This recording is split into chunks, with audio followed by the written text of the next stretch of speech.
Thank you, Councilwoman Brady. We now hear from T.J. Dow, Councilman from Ward 7. Good evening. Good evening. I first want you guys to give yourselves a hand of applause. I want to commend you because the little bit of time that I've been in office, I have not seen a group of individuals so committed and so determined to carry out or to accomplish a goal. If you are anything like the folks at St. Cashmere, then you guys have a very good group, and it's for a good cause. I got the opportunity to come out there on Sundays, and the group at St. Cashmere's, they are out there every Sunday morning having church, okay? Getting the word. And I just want to commend them. I want to commend them for that. They're outside, but I'm sure they still see the spirit. Even though they're not inside the building, they're outside the building. I just want to commend them for that. And I also would like to have or request a meeting with the bishop so we can talk a little bit more about St. Cashmere and all the other churches as well. Because some of the information that I got, it doesn't make any sense at all. And what we need is a fair and open process when it comes to closing some of these churches. Like that. There needs to be some type of dialogue because it's the people's church. As my colleague, Councilwoman Brady said, it's not the Catholic Church's church. It's not the bishop's church. It's the people's church. And there should have been a fair and open process when it comes to closing any churches if that's the direction that they wanted to go in. Because from my understanding, I get the facts, and the facts are at St. Cashmere, they were not losing any money. They were not losing any money. I don't know the specific facts about churches outside of Ward 7, but I know at St. Cashmere they were not losing any money, and they had over $200,000 in their banking account. So how do you close a church that is self-sustaining? How do you do that? This church was not a burden on the Catholic Church or the diocese as a whole. It was no burden at all because it was self-sustaining.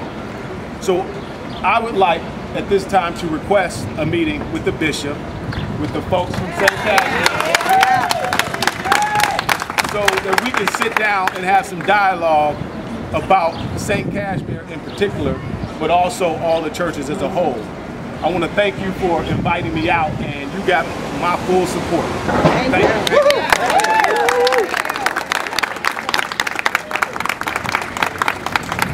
Thanks very much. We witnessed the closing of St. Wendellin's this past weekend, and they had $1 million in the bank. 1.7. Excuse me, 1.7.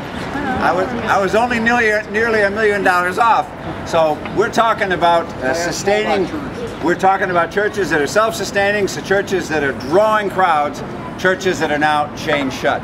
Finally, we hear from State Representative Bill Patton.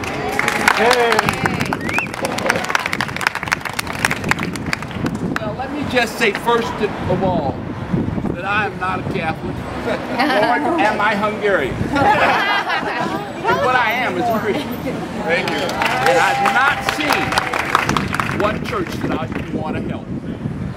I was struck during a campaign by the architecture, beauty, and the presence of the Spirit in the large Catholic churches that we have in this city. What makes great cities are great people. What makes people great is their faith in God, and that's the reason that we need these churches open, is that this city cannot be a great city while it is closing churches and putting Christians out.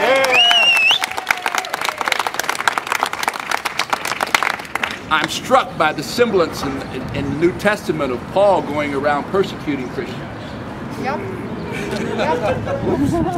Putting them out of their buildings. Oops. Yep.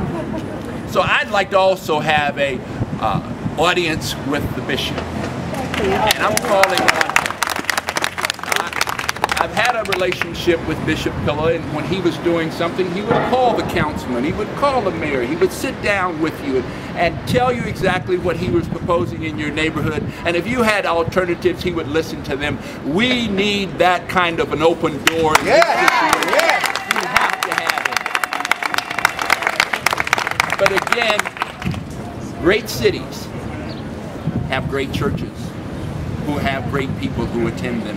Yes. So let's keep the fight up.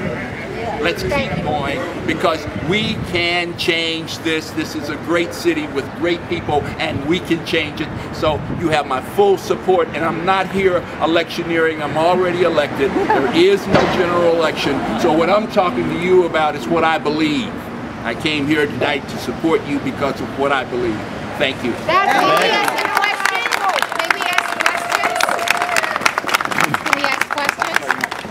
That's why we still have hope. I want to ask about the law. Question, Bob, Can we ask questions?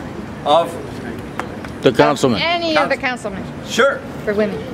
I'd like to know, why does Cleveland allow the diocese to launder their profits from these confiscated churches through Catholic charities? There goes our tax money, and we need it here. Also, why doesn't the city fight for these landmark churches? I mean, 2 big profits this bishop is making off of this church, these churches. It's not fair, and the city should fight for it. I really don't know. I can't speak to the authority that we have over the money that goes to Catholic charities. I mean, I know that when I go to church, they give me a special envelope for Catholic charities, you know, once a year. What I can speak to, though, is the fact that I have landmarked every single one of my Catholic churches and some of my Protestant churches in my ward, as well as all of my school buildings. So I believe that, you know, these sacred landmarks should be saved, and that's why I've landmarked them. They may not remain Catholic churches, but they will remain beautiful buildings in our communities.